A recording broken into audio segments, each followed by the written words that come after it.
राजगढ़ जिले के ब्यावरा शहर में गुना बाईपास स्थित रेलवे तिराहे के समीप दौलतनगर में पंडित श्री प्रेमानंद ठाकुर जी महाराज के मुखारविंद से संगीतमय श्रीमद् भागवत कथा ज्ञान गंगा यज्ञ का आयोजन किया जा रहा।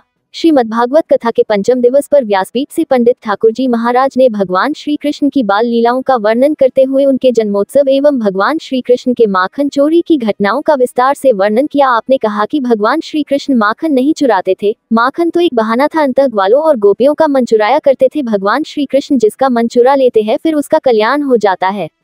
पंडित प्रमोद नागर जी महाराज ने अपने संक्षिप्त उद्बोधन में कहा कि अधिकांश समय तो भगवत भजन में व्यतीत हो गया, शेष समय में कोई गलत काम नहीं करना चाहिए। इस अवसर पर लोधा लोधी समाज के प्रदेशाध्यक्ष इंद्र सिंह लववंशी ने व्यासपीठ पर विराजमान ठाकुर जी महाराज और अतिथि के रूप में विद्यमान पंडित विनोद नागर जी महाराज का स्वागत कर आशीर्वाद लिया। श्रद्धालुओं ने नाचते हुए संगीतमय श्रीमद् भागवत कथा का रसास्वादन कर पुण्य लाभ अर्जित किया। बेचारी नृत्यांगना ने नृत्य करना प्रारंभ किया। 1 घंटा बीत गया, किसी ने एक कोड़ी भी इनाम में नहीं दी उसको। और जब कोड़ी इनाम में नहीं दी तो जो गाने बजाने वाले थे, वाद्य यंत्र बजाने वाले थे, उनका हाथ ढीला पड़ने लगा। जैसे ही वाद्य यंत्रों का यंत्र ढीला पड़ने लगा, बेचारी इस नृत्यांगना का पैर भी धीमा होने लगा।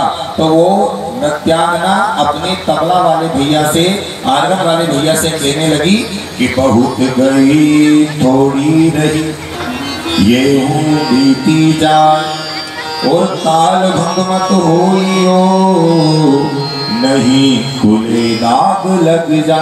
भगवान जब गोपियों के यहाँ माखन चुराने जाया करते थे तो वो माखन नहीं चुराते थे।